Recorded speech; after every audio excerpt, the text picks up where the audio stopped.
तर नमस्कार सर्वांना. आपण बघू शकता या ठिकाणी ई-KYC मुख्यमंत्री माझी लाडकी बहीण या योजनेची तुम्हाला मी ही वारंवार अपडेट देत असतो की ई-KYC ही केव्हा सुरू होईल आणि केव्हा बंद आहे.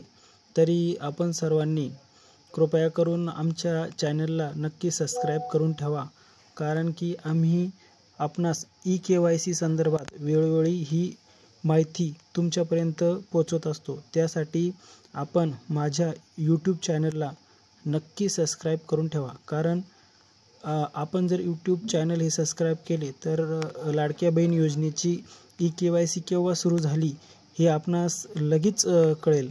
त्यासाठी आपण अगोदर ई-KYC करण्यासाठी आमच्या चॅनलला नक्की सबस्क्राईब करून ठेवा. चला तर आता आज आपण लाईव्ह बघूया की यावेळेस ई-KYC करण्यासाठी कोणता एरर येतो. तर आता आज 2 ऑक्टोबर 2025 3:15 झालेली आहे. तर या वेळेला आपल्याला आता सध्या कोणता एरर येतो हे आपण लाईव्हच बघूया. त्यासाठी सर्वप्रथम लाडकी बहीण महाराष्ट्र.gov.in या साईटवर आपण आलेलो आहोत आणि आपण या ठिकाणी आता लाडकी बहीण योजनेतील पात्र लाभार्थी यांचा आधार क्रमांक या ठिकाणी टाकून घेऊया.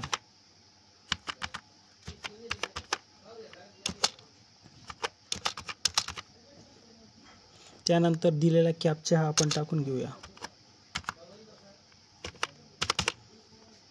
प्रत्येक वेळेस साईटला वेगवेगळा एरर येत आहे. तर यावेळेस आपण बघूया की आज कोणता एरर या ठिकाणी आपल्याला येणार आहे.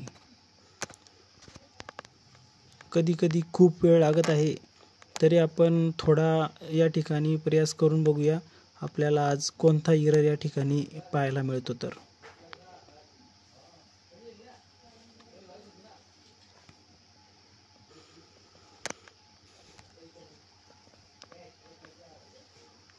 सरकारने याकडे लक्ष दिले पाहिजे की ई-KYC करण्यासाठी खूप असा अडचणी या ठिकाणी येत आहे.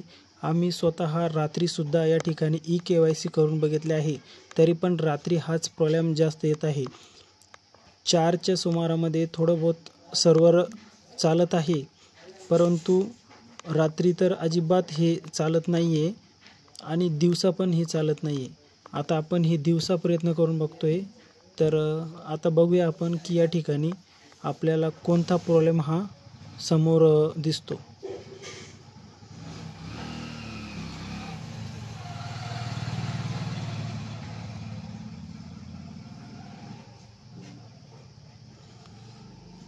तर आपण बघू शकता एवढा हा प्रॉब्लेम या ठिकाणी एवढा वेळ एक KYC करण्यासाठी येतो आहे आणि आपण बघू शकता आज आपल्याला हा एरर पाहायला या ठिकाणी मिळतोय.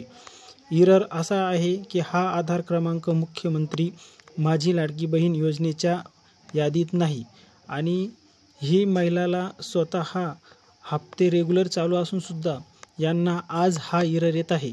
तरी आपण बघू शकता की प्रत्येकाला हा वेगवेगळा एरर येत आहे. तरी कृपया आपण ई-KYC संदर्भात अजून माहिती मिळवण्यासाठी आमच्या चॅनलला नक्की सबस्क्राईब करून ठेवा. धन्यवाद.